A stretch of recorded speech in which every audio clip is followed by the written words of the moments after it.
ఒక్క ప్లాటే కొందామనుకున్నాను. మీ వెంచర్ చూసి 2 ప్లాట్లు కొన్నాను. ఇప్పుడైతే నా ఫ్రెండ్స్, రిలేటివ్స్ అందరికీ చెప్పేశాను కొనమని. S square S Infracon. అయితే మీరు అన్నట్టు నిజమే అయినప్పటికీ కూడా ఆయన అక్కడి నుంచి డబ్బు తీసుకొచ్చి విద్యారంగంలో, వైద్య రంగంలో నేను పెడుతున్నాను, ఏదైతే టీడీపీ పార్టీ అప్పుడు ఆయన పాలనలో చేయలేనిది నేను చేసి చూపించాను అని జగన్ చెప్తున్న పరిస్థితి. గుండాలమ్మా, నిజంగా జగన్మోహన్ రెడ్డి అనే వ్యక్తికి సీఎం కుర్చీలో కూర్చోడానికి అర్హత లేదు అని చెప్పడానికి ఆ ఒక్క స్టేట్మెంట్ చాలు. అరే, నేను ఇన్ని పరిశ్రమలు తీసుకొచ్చాను, నేను ఇన్ని ఉద్యోగాలు తీసుకొచ్చాను, ఇంత ఉపాధి కల్పించాను, ఇంత డబ్బులు జనరేట్ చేస్తున్నాను న్యాయబద్ధంగా, దాని నుంచి తీసుకొచ్చి నీకు సంక్షేమం ఇస్తున్నానంటే నెత్తిని పెట్టుకుంటారు ఆంధ్రప్రదేశ్ ప్రజలు. అంతే మన ఇంట్లో వచ్చి తాగించేసిన వచ్చిన డబ్బులతో తీసుకొచ్చి విద్యాదీవెన ఇస్తాను, అమ్మఒడి ఇస్తాను, చేయూత ఇస్తానంటే అంటే అది ప్రజల సొమ్ము అన్న సంగతి క్లియర్గా అర్థమవుతుంది కదా. అది ఎలాంటి సొమ్ము? ప్రజల సొమ్ము. మద్యపానం వల్ల వచ్చిన సొమ్మును తీసుకొచ్చి విద్యార్థులకి అమ్మఒడి, ఆవడి, ఈవడి ఇస్తున్నానని డైరెక్ట్గా అసెంబ్లీలో కూర్చొని జగన్మోహన్ రెడ్డి మాట్లాడే తీరు నిజంగా అసలు జగన్మోహన్ రెడ్డికి అర్హత ఉందా? ఒక్కసారి ఆలోచించండి. అది ఎంత దుర్మార్గం అది. అసలు ఆ మాట అనడానికి అతనికి నోరెలా వచ్చిందో నాకు అర్థం కాలేదు. దాన్ని బట్టే అర్థమవుతుంది అతని తాలూకు అవగాహన లేవి, చేతకాంతనం క్లియర్గా. అందుకే మేము చాలా సందర్భాల్లో ఉంటాం, ఒక సైకో సీఎం అంటాం అంతే, అంతకుమించి ఇంకా. సో ఆయన ప్రవేశపెట్టిన ఈ English medium schools, English medium ఏదైతే ఉందో అది చాలా వైరల్ అయిపోయింది. సో బెండపూడి స్టూడెంట్స్ కూడా చాలా ఫేమస్ అయిపోయారు ఆయన వల్ల.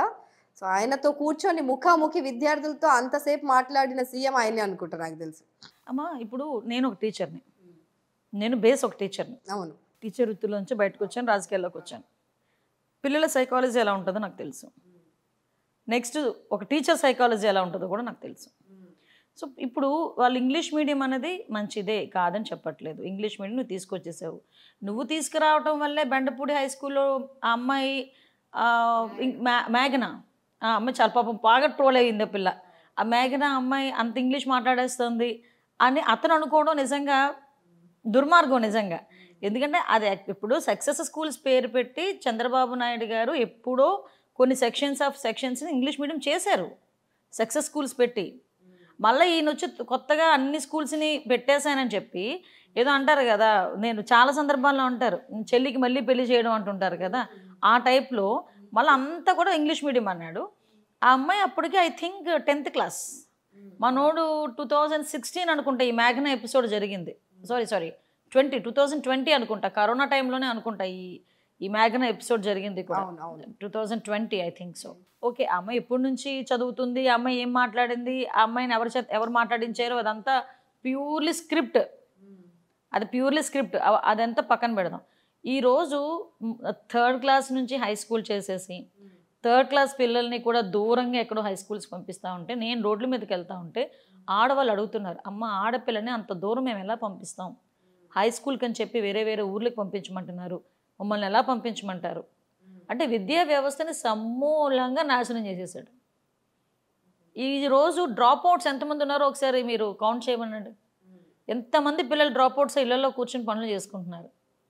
ఇంతకుముందు చంద్రబాబు నాయుడు గారు కనీసం ఆడపిల్లకి సైకిళ్ళనే ఇచ్చేవారు, ఈరోజు అదే లేదు. అప్పట్లో సైకిల్ ఇచ్చేవారు, ఆడపిల్లలకి సైకిల్ పార్టీ వాళ్ళు ఇచ్చిన సైకిళ్ళ పైన అలా వెళ్తుండేవాళ్ళు. పిల్లలు చక్కగా ఆడపిల్లలు ఎంత వాళ్ళకి నిజంగా ఒప్పుకోవాల్సింది. అది సెల్ఫ్ కాన్ఫిడెన్స్ కూడా. ఒక ఆడపిల్ల తన కాళ్ళ మీద తను నిలబడి ఎవరో అమ్మారా నన్ను దేపెట్టు ఆటో స్టాండ్ వరకు, నాన్నారా నన్ను స్కూల్ వరకు దేపెట్టు అనకుండా అమ్మాయిగా సైకిల్ తొక్కుని అమ్మాయి స్కూల్కి వెళ్ళడం. సో ఒక రకంగా సెల్ఫ్ రెస్పెక్ట్ ఉండేది, సెల్ఫ్ కాన్ఫిడెన్స్ పెరిగిద్ది అమ్మాయికి. ఇలాంటి ఎన్నో స్కీమ్స్ తీసేసి ఈరోజు సంక్షేమం ఇస్తున్నానని చెప్పి డబ్బా కొట్టుకుంటున్నాడు అంతే. ఎందుకు ఊరికే జగన్ గారిని సైకో జగన్ అంటుంటారు? ఇన్ని ఉన్నాయి సైకో జగన్ అని చెప్పడానికి. అసలు ఏ రకంగా జగన్మోహన్ రెడ్డి విషయంలో నేను స్ట్రైట్ క్వశ్చన్ అనమాట, మీ తరపున వైఎస్ఆర్సీపీ వాళ్ళకి చేస్తున్నా. జగన్ విషయంలో ఈ ఒక్క మంచి పని చేశాడు, జనాలకు ఉపయోగపడే పని, ఈ ఒక్క మంచి పని చేశాడని చెప్పమనండి. ఇప్పుడు 271 సార్లు ఆయన బటన్ నొక్కి చేసినవి అన్ని మంచి పనులు కావా? అయ్యయ్యో, మీకు పై బటనే కనిపిస్తుంది, నొక్కే బటన్ ఒకటి ఉంటుంది, కింద నొక్కేసే బటన్ ఇంకోటి ఉంటుంది. 2 బటన్స్ ఉంటాయి. ఆ రెండింటికి చాలా వేరియేషన్ ఉంది. 10 రూపాయలకి బటన్ నొక్కుతాడు, 100 రూపాయలకి నొక్కేస్తాడు. సో ఈ 2 బటన్లు ఆపరేట్ చేస్తాడు ఎట్ ఏ టైం. కానీ జనాలకు కనిపించేది ఏంటంటే బల్ల మీద ఉన్న బటనే కనిపిస్తుంది, బల్ల కింద నొక్కేసే బటన్ కనిపించట్లే. అది ఎన్ని రోజులకు తెలిసింది?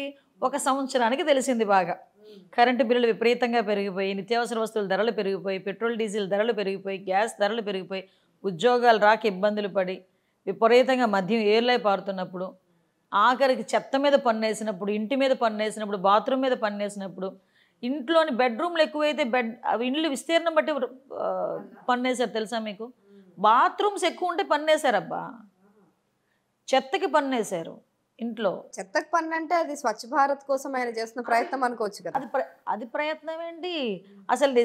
అసలు ఇలాంటి ప్రయత్నాలు చేస్తే ఇంకా జనాలందరూ వీధిలో ఉండాలి. ఇంకా వాళ్ళు సంపాదించుకున్నదంతా పన్నుల రూపంలో ఇంచుమించు ఒక 70% వెళ్ళిపోద్ది, 30% తింటారు.